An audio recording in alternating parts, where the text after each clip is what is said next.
Et on va passer à CFM pour la restitution. Je vous laisse ma place. Alors, pour vous expliquer un petit peu le reste de la journée, on passe à la dernière session, qui est celle des restitutions. Puisqu'on a débordé, c'était tellement intéressant, on n'a pas fait la pause, on va terminer avec la pause. Et donc on va passer à cette session restitution. Je vais laisser ça. Salam alaikum, bonjour à tous. Je vais inviter Sehim Dazour, Sine Sabdin Germani, les différentes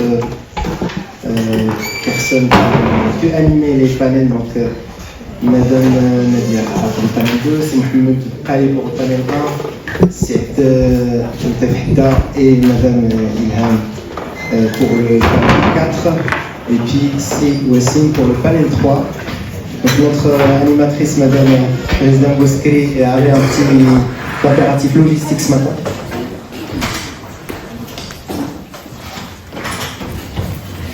Merci à tous, on est nombreux. C'est à l'image du travail fourni pour préparer.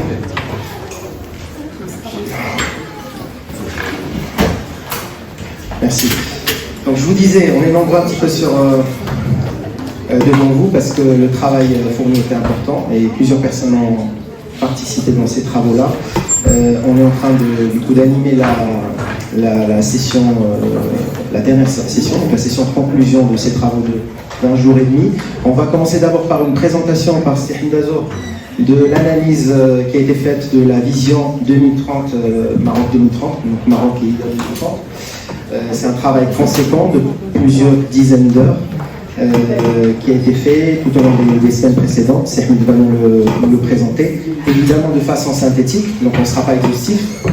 Mais comme pour la restitution des panels, on va être dans l'échantillonnage, dans la mise en valeur des éléments majeurs, et un travail de formalisation et de publication ultérieure au Mumkin Days aura lieu. Donc on vous invitera après à suivre nos publications. Il y aura forcément 2 publications de fait, une sur la partie vision Maroc 2030 et une sur l'ensemble des travaux des journées et nuits bien riches depuis hier matin.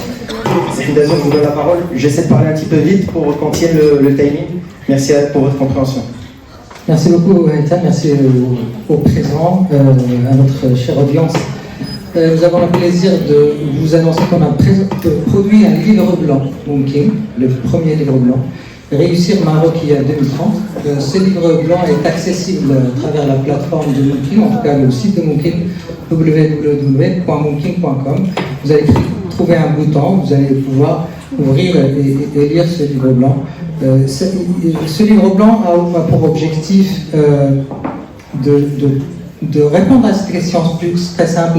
Quelle place le Maroc souhaite-t-il occuper dans la révolution mondiale de l'intelligence artificielle? Donc, on essaie de comprendre déjà ce que c'est l'intelligence artificielle, pourquoi il y a cet engouement, quelles sont les différentes intelligences artificielles qu'on trouve, comment le Maroc a commencé à répondre à cette problématique-là, comment il va se positionner il veut se positionner sur l'espace international et qu'est-ce qu'il peut apporter, qu'est-ce qu'il doit rectifier. La présentation fait 22 slides, donc je ne vais pas bien évidemment vous énoncer toutes les slides. Je vais m'arrêter uniquement sur les plus intéressants pour aller rapidement. Donc c'est une étude collective effectivement qui s'est basée sur une analyse documentaire des données nationales de contribution des MRE, mais également une analyse comparative de plusieurs benchmarks internationaux. Bien évidemment, on a des expériences experts aujourd'hui de l'IA.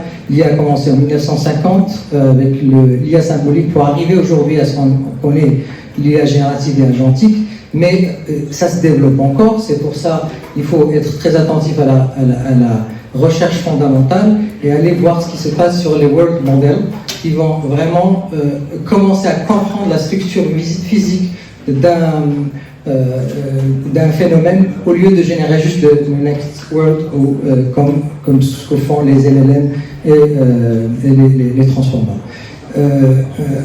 Bien évidemment, vous connaissez, on a discuté, l'IA n'est plus une technologie, c'est devenu une infrastructure de puissance et il faut se positionner par rapport à ça. Énormément d'opportunités pour le Maroc, bien évidemment. Question d'opportunités économiques, souveraineté numérique, donc énormément d'opportunités qui sont intéressantes pour le Maroc.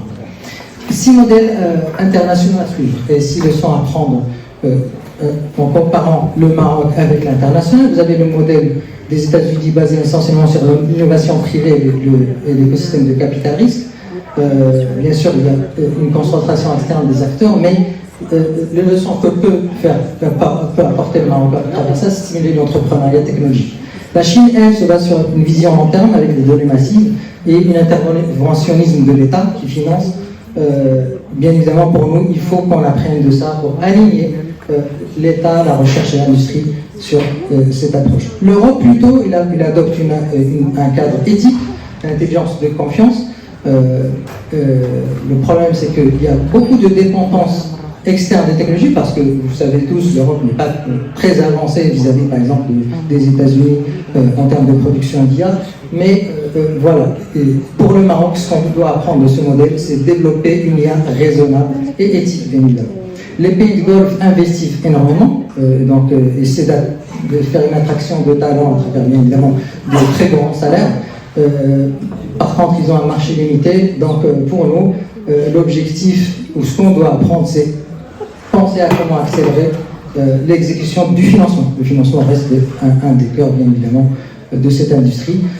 Singapour et Rwanda. Singapour, une agilité institutionnelle énorme. Rwanda, et c'est peut-être un cas très, très proche du Maroc, c'est la spécialisation africaine subie. La discussion qu'on a eue hier, est-ce qu'on va produire une IA souveraine ou pas, est-ce que ça vaut le coup?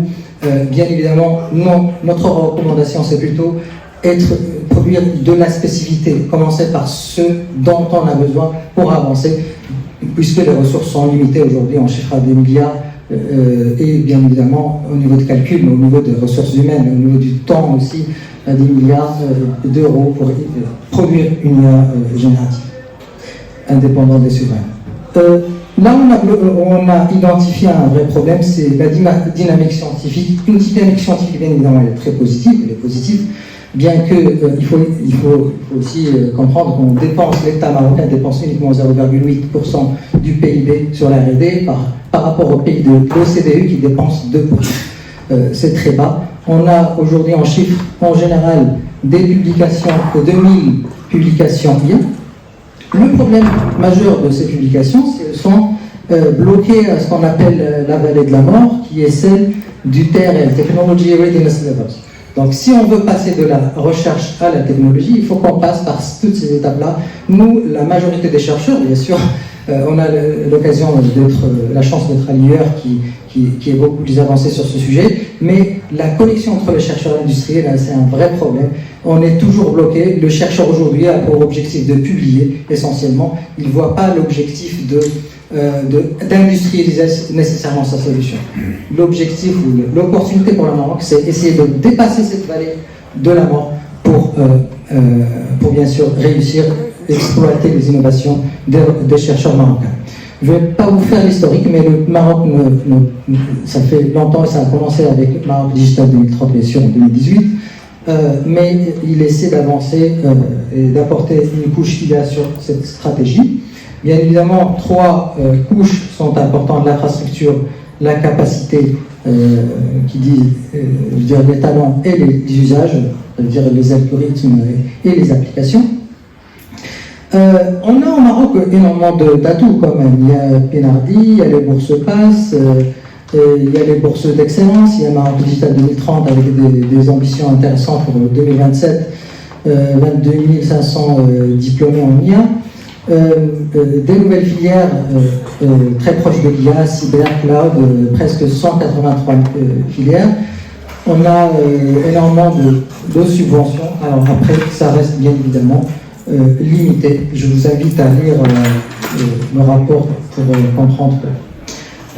Jazari Route est une composante très importante pour mettre en place cette stratégie IA. C'est à l'image des différents instituts IA à travers le monde qui, avec l'objectif de développer une IA et de franchir cette vallée de la mort, il faut quand même voir ce qui existe à travers le monde. Donc, énormément d'autres exemples. Je peux citer par exemple Fraunhofer Institute of Technology en Allemagne, Catapult au Royaume-Uni, Astar à Singapour, DARPA aux États-Unis, Yosmar Israël et INRIA par exemple en France. Peut-être celui qui nous intéresse, nous, dans notre cas le plus proche, c'est peut-être soit Fraunhofer Institute ou Astar, parce que justement, il permet de dépasser cette vallée, de passer d'un TRL de 2 à 8. Et donc, le plus important, c'est d'essayer d'apprendre ce qu'ils ont fait, comment ils ont fait, et évidemment, en les adaptant à notre ressource limitée. Bien évidemment, il y a le pilier AI Made in Morocco, avec plusieurs initiatives. Notre écosystème, on va dire, de business est bien structuré, on va dire, il est en structuration avancée. Le problème, c'est que ce qu'on a identifié, c'est que énormément de deep tech sont essentiellement numériques. Moins encore deep tech, il y a peu de deep tech encore. Nos entreprises se basent très peu sur les brevets de recherche, les brevets, les recherches, la propriété intellectuelle, etc. Et il faut dire aussi qu'on a 0 licorne technologie marocaine sur 9 en Afrique, sachant que aussi les 9, plus de 5 sont essentiellement financières. Bien évidemment, alors, on a identifié sur cette étude plusieurs possibilités à travers la comparaison et quelques actions qu'on va mener. Je vais vous laisser le soin de lire ces recommandations ou ces comparaisons. Je termine par ces 5 recommandations. Donc, 1, allouer les ressources humaines aux infrastructures déjà installées, parce que ce qu'on a identifié, c'est que malheureusement, parfois, vous avez, c'est la discussion que j'ai eue il y a 3 jours avec un vice-doyen, on a mis un data center, mais il y a peu de monde pour l'utiliser et il n'est pas accessible. Les gens ne savent pas l'utiliser et ils ne sont pas formés pour l'utiliser. Donc, le Maroc, c'est très bien, il avance très bien en infrastructure. Maintenant, il faut ne pas oublier les ressources humaines dans ce sens-là. Massiver les programmes de formation IA aux 4 niveaux, on a plusieurs niveaux. On a aussi le niveau citoyen, il ne faut pas l'oublier, le niveau professionnel, le niveau ingénieur-chercheur, structurer la mobilisation de la diaspora marocaine, ne pas oublier que s'il y a fuite, là je passe à ce slide, s'il y a fuite, et c'est une fuite réelle parce qu'on est très bon, alors on ne va pas se jeter des fleurs, mais les Marocains en général sont très bons techniquement, quand ils arrivent, vous les voyez à travers le monde dans de très bons postes. Là, il faut considérer cette diaspora comme une extension des ressources qu'on a déjà ici. Donc si on a aujourd'hui à peu près 30 000 enseignants-chercheurs, il faut trouver le chiffre exact, on a une estimation de 32 000 cadres supérieurs, chercheurs et R&D marocains à travers le monde. C'est une manne énorme, il faut l'exploiter, il faut essayer de créer des liens avec eux pour, même s'ils restent là-bas, qu'ils soient force de proposition et d'initiative pour le Maroc. Construire une région cloud souveraine au Maroc, donc petit à petit mettre en place une gouvernance opérationnelle de Jazarou. Le plus important dans nos initiatives d'IA, c'est la gouvernance. Il ne faut jamais oublier la gouvernance. On a beaucoup d'initiatives, même par exemple pour l'évaluation de la recherche qu'on a identifiée hier. Il y a une structure d'évaluation de la recherche, mais malheureusement, la gouvernance reste à améliorer. Je ne vais pas oublier, on n'a pas oublié dans ces études la cohésion sociale, l'impact social de l'IA. Beaucoup de choses intéressantes ont été dites sur les keynotes hier, à travers, en tout cas, très intéressantes. Il faut faire attention à la mutation des emplois. Il faut faire attention à la crise de vérité. Donc, comme a dit M. Amara hier, les gens aujourd'hui croient à l'IA, mais oublient qu'il y a de la désinformation, des deepfakes, des hallucinations. L'IA n'est pas encore au point. Il ne faut pas non plus oublier l'éducation. Donc aujourd'hui, et on est dans un lieu d'éducation universitaire, il faut apprendre à apprendre, c'est exactement le mot qu'a dit M.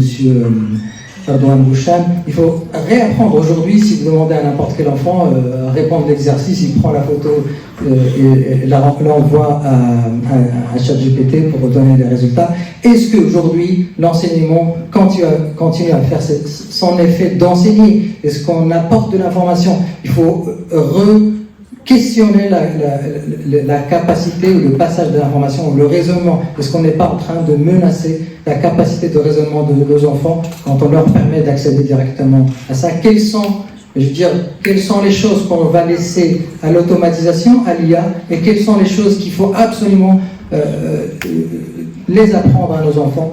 Il faut faire très attention à ça. Le Maroc est submergé par l'utilisation de l'IA dans tous les niveaux de l'enseignement, et ça c'est une vraie menace à laquelle il faut penser. Et on a identifié que cette question est très peu quand même invoquée dans la stratégie IA 2030, et c'est un point central à mon sens, à notre sens. Voilà, merci beaucoup. Donc je tente plus tard. Le véritable défi de Maroc IA 2030 n'est pas de construire une intelligence artificielle plus puissante, il est de construire une intelligence artificielle plus utile au développement humain, plus utile au Maroc et à sa région, et plus utile aux générations futures. Merci Salim. Très belle phrase pour finir votre intervention. Donc comme je disais en introduction, c'est un travail de plusieurs dizaines d'heures. Je tenais à remercier, à féliciter Sehim Dazor qui l'a piloté et l'ensemble des personnes de Moukin qui ont contribué. Maintenant, on va passer du coup au panel. Et je vais vous demander de faire un effort important, s'il vous plaît, de synthèse, puisqu'il ne nous reste pas malheureusement beaucoup de temps, et j'aurais voulu en 20 petites minutes pouvoir restituer l'ensemble des travaux. On va commencer avec Sensordin, qui a coordonné les différents panels. Donc, je vous rappelle qu'on en avait 4. Sensordin a participé activement à piloter déjà la partie coordination des différents panels et à piloter la sélection et les échanges avec les différents panélistes. J'avais plusieurs questions pour vous, Sensordin. La première, c'est comment on a choisi les sujets, les panélistes déjà, pour commencer. Et puis j'en ai une seconde juste après. Je vais juste, avant de répondre à ta question, cher Haytham, de rappeler l'objectif de Moukin Days. L'objectif, c'était de connecter le monde académique, le monde de l'entreprise, les institutions et surtout nos talents autour de la stratégie IA 2030. Et à travers donc, cet objectif-là, on a on a mis en place un process et une démarche pour, dans un premier temps, déjà sélectionner les thématiques. Les thématiques, comme vous l'avez dû le voir sur les 4 panels, on retrouve l'apport des Marocains du monde dans la révolution numérique dans l'écosystème marocain, l'innovation et la compétence académique, et puis les 2 sujets majeurs qui nous préoccupent beaucoup, à savoir l'IA et la cybersécurité. Alors, en termes de process, après avoir choisi les thématiques, on a cherché à recruter des profils, et on a passé énormément de temps en recrutement, et on a essayé d'être complémentaires. Enfin, le choix des intervenants, c'était déjà géographiquement essayer d'être représentatif par rapport aux Marocains du monde. Vous avez bien constaté qu'on a un peu partout, des États-Unis, de France, Norvège, Russie, un peu partout. Et puis, à l'intérieur de panel, on a essayé de répartir le sujet en fonction de chaque dimension, que ce soit innovation, IA ou cybersécurité. Donc, un petit point de remerciement pour les personnes qui ont participé sur cette partie panel intervenant. Donc c'était un travail acharné je dirais même pas d'heures, mais de jours, pendant des mois. Et puis remercier surtout l'UIR à travers Mohamed ou Wassim de nous avoir accueillis et facilité cet événement. Et puis surtout aux intervenants d'être rendus disponibles et faire des milliers de kilomètres pour être présents parmi nous et faire des prestations de qualité. Et puisque je commence à entendre depuis ce matin, je pense qu'on peut dire que l'événement est réussi parce qu'il y a déjà de conventions et de partenariats de prévus entre plusieurs partenaires et plusieurs acteurs, que ce soit académiques ou privés. C'est un petit peu sur l'organisation, une fois qu'on a défini nos activités, comment ça s'est relié tout ça. Je sais qu'il y a eu beaucoup d'efforts là-dessus. Oui, alors, après avoir organisé, constitué les panels, en fait, on a un objectif derrière, et pour lequel on va tout de suite passer au rétexte. On a des recommandations qui vont faire l'objet d'une formalisation documentaire. On ne sait pas encore sous quelle forme, mais ça sera du concret, élaboré, et tout ce qui a été dit sera retenu et travaillé et produit par la suite peut-être des séminaires et avancer sur les différentes thématiques.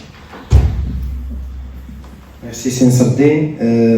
Votre commentaire me fait penser à l'intervention de Cédric Ghazami hier, président du CCME, et qui mettait en avant deux besoins importants, celui de l'humilité, de l'écoute de la part des Marocains du Mans, et le second, celui du factuel, et de pouvoir sortir avec des choses concrètes de ce type de séminaire.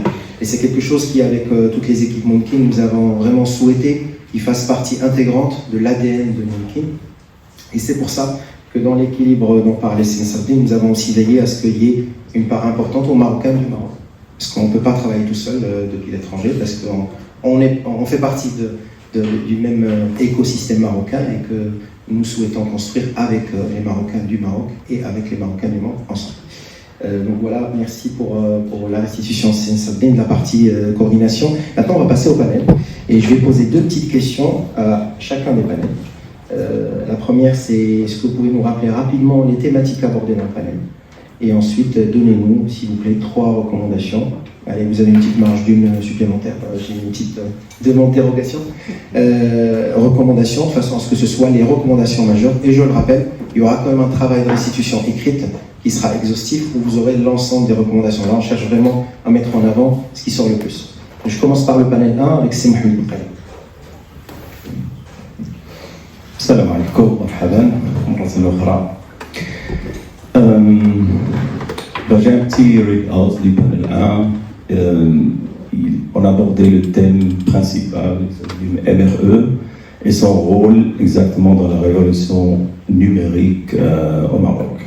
On a abordé trois tops, ou bien 3 thèmes. Le premier, c'était d'un point de vue stratégique, quel est le rôle des MRE dans la transformation numérique du Maroc. La question principale était dans ce thème-là, c'est plus comment mobiliser l'expertise, les réseaux internationaux et les expériences des Marocains du monde pour accélérer l'innovation et le développement numérique. C'était le thème numéro 1. Le thème numéro 2, c'était plus sur les compétences, les talents et le transfert de connaissances. Et la question principale était comment renforcer les échanges de savoir entre les écosystèmes internationaux et le Maroc, développer aussi les compétences en intelligence artificielle, data, cybersecurity et préparer les talents de demain. Le troisième, c'était un mix entre l'entrepreneuriat, l'investissement et la création de valeur, comment transformer les compétences et les idées innovantes en start-up, projets technologiques et partenariats créateurs de valeur pour le Maroc. Le dernier topic, c'est plus la gouvernance numérique, la souveraineté technologique. On a bien approfondi les discussions hier sur ce top-là. Et la confiance, comment construire un écosystème numérique sécurisé, responsable et résilient, basé sur une bonne gouvernance des données, la cybersécurité et les partenariats stratégiques qui sont importants. Tu veux que je donne les recommandations aussi? Le résultat, il y avait beaucoup de recommandations et je vais prioriser 4, si ça me permet. Le premier, c'était surtout sur le top 1, le rôle, mettre en place un mécanisme national structuré de mobilisation des compétences marocaines à l'étranger afin de transformer l'expertise internationale des MRE en partenariat, projet numérique et initiatives concrètes au service du développement de notre pays, le Maroc. La deuxième recommandation, c'est créer, surtout au niveau talent et transfert de connaissances. La recommandation, c'est la comment créer des programmes durables, le transfert de compétences associant le diaspora, universités, entreprises et institutions, notamment autour des domaines prioritaires comme l'intelligence artificielle, data, cybersecurity et les technologies émergentes. Troisième top, recommandation, renforcer l'écosystème d'innovation marocain en facilitant les collaborations entre startups. C'est un topic qui est important, qui a été bien abordé hier. Grands groupes, les investisseurs et experts MRE, notamment à travers des mécanismes d'incitation à un meilleur accès à la commande publique innovante et les programmes d'accompagnement et l'internation. Dernière recommandation, c'est comment accélérer, point de vue de gouvernance, comment accélérer la mise en place d'une gouvernance nationale de la donnée et de la cybersécurité permettant de garantir une utilisation responsable de l'IA, renforcer la confiance numérique et assurer la résilience des systèmes stratégiques du Maroc.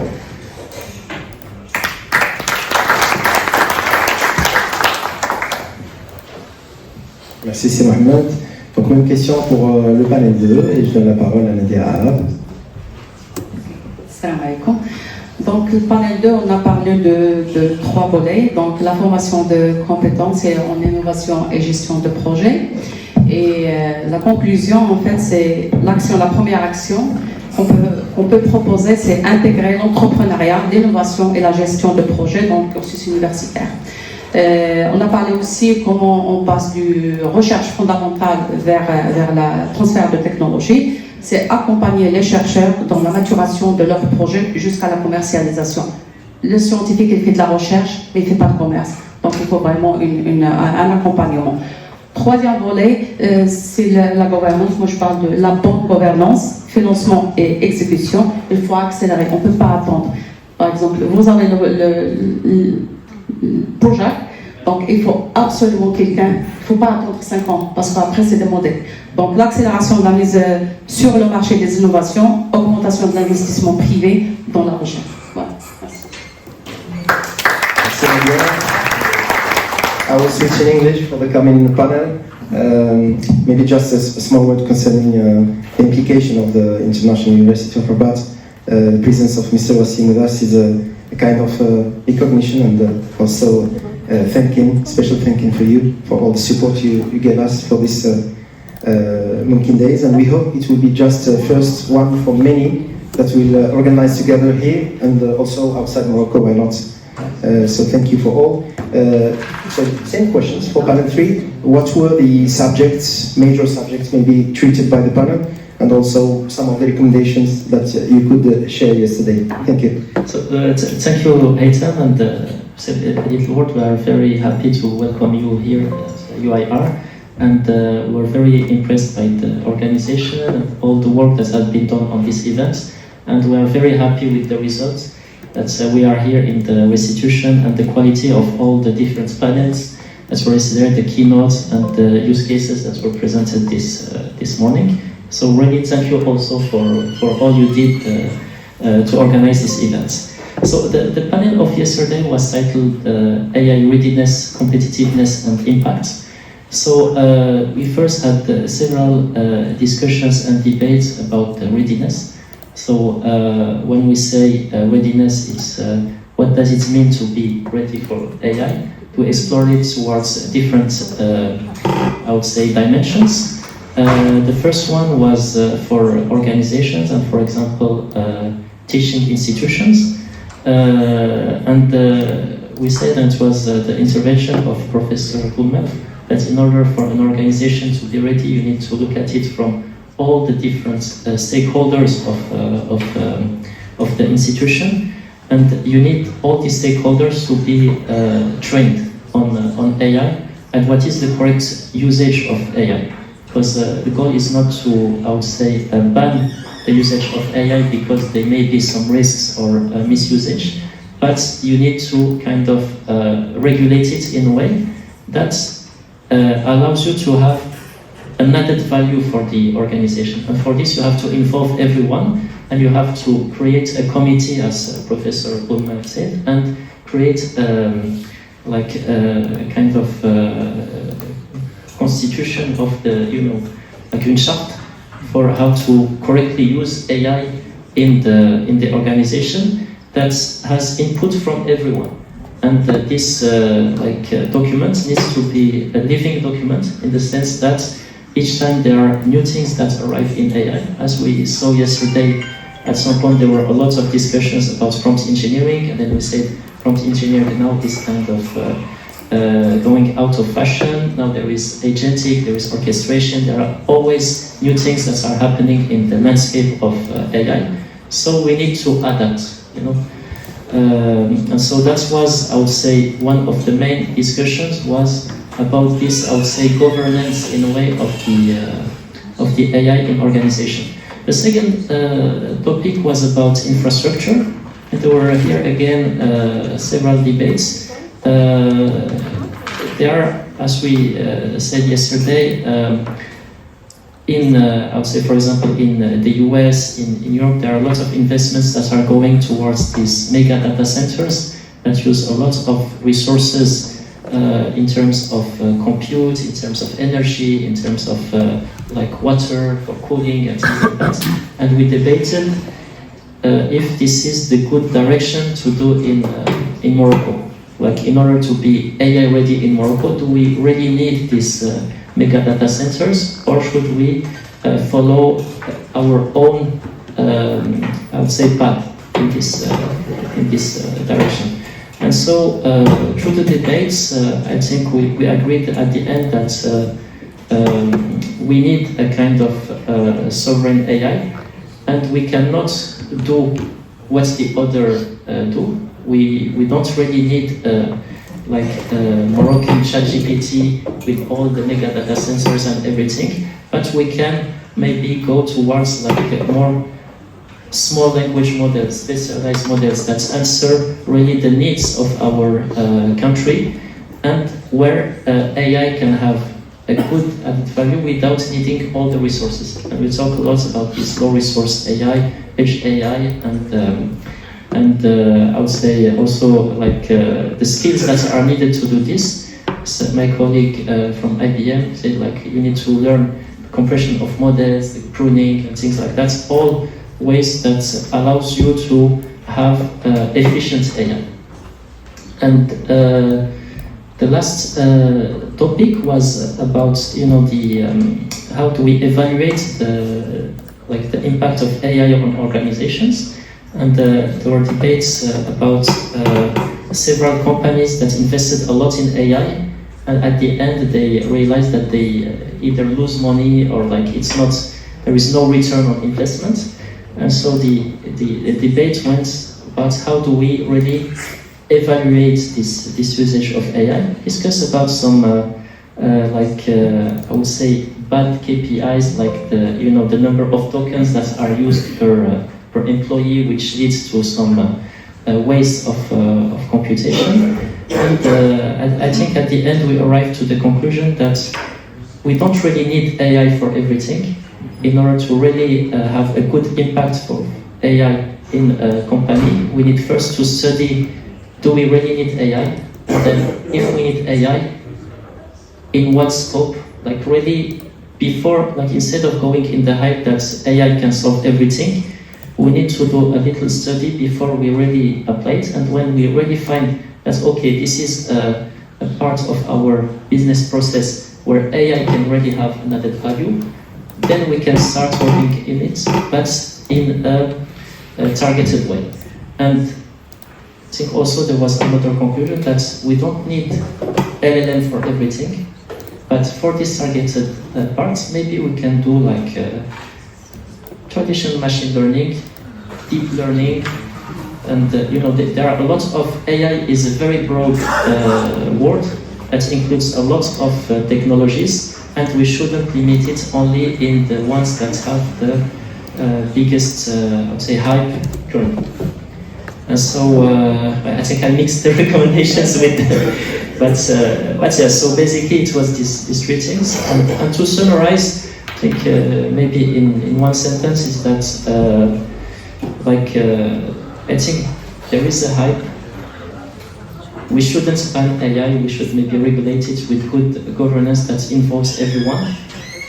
We should not use always AI as the solution for everything. We need to study it before applying it and use alternatives, not necessarily LLMs, but things that are more low cost and can have, with lower cost, more impact.